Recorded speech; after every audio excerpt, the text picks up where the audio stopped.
Yan, hello, hello. Muli Ate Jackie, welcome sa Life is Real.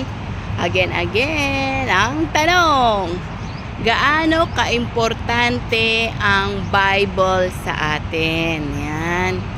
Okay, how important the Bible to us? Okay, yan yung tanong.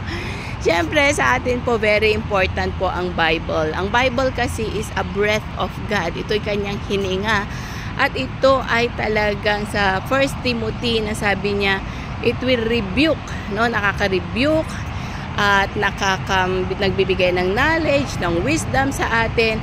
At kung talagang binasa natin at inunawa at talagang nagrema sa ating buhay ang Bible, napapagbago po niya ang tao. Marami na ako nakita na talagang nabago dahil sa Bible, salita ng God. At syempre dahil kay Jesus na tinanggap nila.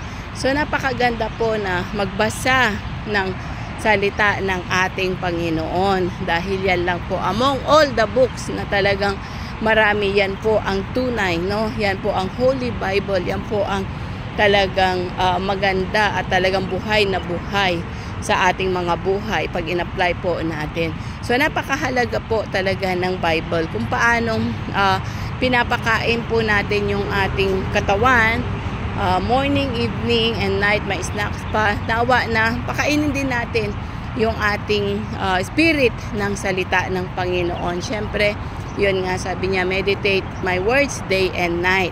Sabi nga sa Joshua 1:9, diba? So, kailangan po na magbasa tayo at maunawa natin ang salita ng ating Panginoong Jesus. So yan po, mapalad tayo kasi talagang yung Bible is talagang open, pwede tayo magbasa, nasa cellphone na rin natin yung iba, di ba? Na naka-install na doon, kahit saan tayo pwede tayo magbasa. So ganun ka-spread na ngayon ng salita ng God. So dati sa ibang bansa, sa iba bawal ang magdala ng Bible, bawal ang magbuhat, di ba? Pinagbabawal. At hindi ka pwede magbasa, hindi ka pwede magdala. So, napakahirap.